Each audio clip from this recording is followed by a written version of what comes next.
মহান বক্তার আগমন, মুফতি সাইদ আহমদ সাহেব হুজুরের আগমন। লিল্লাহি তাকবীর। আলহামদুলিল্লাহ, হুজুর চলে আসছে। আমি বলছি হুজুর আসলে বয়ান ছেড়ে দিব। আমার আর একটা মিনিটের মধ্যে আমি কথা শেষ করতেছি। তো পয়গম্বর মূসা এখন দোয়া করতেছেন সবাইকে নিয়ে যে আল্লাহ আমার হালত দেখেন, বান্দাদের ঘরের মধ্যে খাবার নাই, এই বালা মুসিবতটা আপনি সরায় নেন। শুনেন, প্রত্যেকটা পয়গম্বর হইলেন মুস্তাজাবুদ দাওয়া। যেই দোয়া করে, দোয়া করতে দেরি আল্লাহ কবুল করতে দেরি করে না। কিন্তু সেই দিন পয়গম্বর দোয়া করতেছেন, আল্লাহ কবুল করে না। পয়গম্বর বড় পেরেশান হয়ে গেছে, হায় হায় আল্লাহ বুঝি আমার উপরে নারাজ হয়ে গেছে, পেরেশান হয়ে গেছে।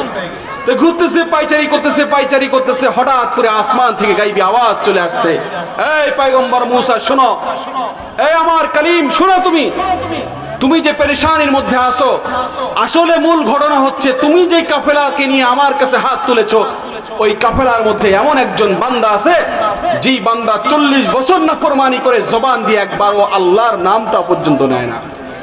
আমার দেওয়া নেয়ামত খায়, আমার দেওয়া সবকিছু পেয়ে বেঁচে আছে, কিন্তু সে একবারও আমার সাথে আমার ইবাদত করে না, আমার সাথে নাফরমানি করে।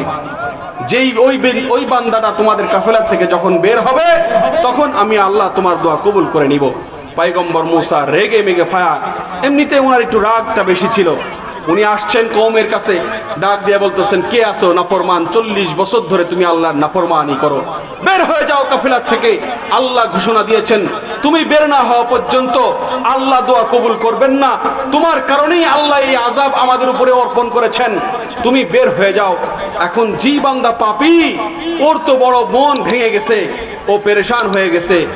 আর কোনো উপায়ন্ত না খুঁজে পেয়ে মাথা নিচের দিকে দিয়ে দিলটাকে আল্লাহর দিকে মোতাবাজ্জু করে চোখের পানি ছেড়ে কাঁদতেছে আর বলতেছে, আল্লাহ 40 বছর ধরে নাফরমানি করেছি সত্য কথা, কিন্তু একদিনের জন্যও তো তুমি আমার থেকে তোমার দেওয়া নেয়ামত সরায় নাও নাই, আমার নিঃশ্বাসটা আমার নাকের সামনে থেকে সরাও নাই, কোনো নেয়ামত আমার থেকে ছিনাও নাই।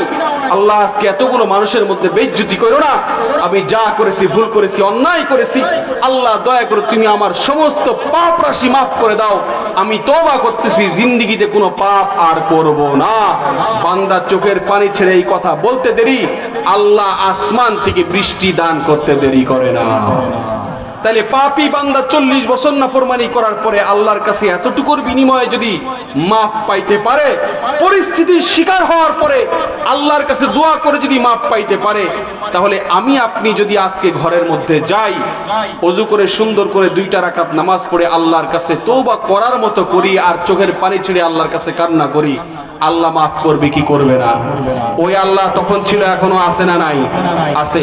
আমি আপনি যদি আল্লাহর কাছে তওবা করি, আল্লাহ আমাদের গুনাহ মাফ করে দিবে। শুনেন, একটা মুমিনের আসল সফলতা হলো গুনাহ মুক্ত জিন্দেগি যাপন করা। গুনাহ মুক্ত হয়ে ঈমান নিয়ে কবরে যাওয়া, এটা হচ্ছে একজন মুমিনের আসল সফলতা। আর এই যে ক্ষণস্থায়ী দুনিয়া, এখানে তো আমরা থাকবো না, চলে যাব। এজন্য আমাদের আসল ঠিকানা যেহেতু জান্নাত, পরকাল, ওই পরকালের জন্য পরকালে রওনা করার পূর্বে আল্লাহ আমাদেরকে যেন আমাদের পাপ রাশি মাফ করে তওবা করে ঈমান নিয়ে যাওয়ার তৌফিক দান করে, বলেন আমিন। আর জোরে বলেন আমিন। আমি যেই কথাগুলো বললাম, আল্লাহ তাআলা ভুল ভ্রান্তি মাফ করে আমাদেরকে এর উপরে আমল করার তৌফিক দান করুক। আমা তৌফিক ইল্লা বিল্লাহ। আসসালামু আলাইকুম ওয়া রাহমাতুল্লাহ।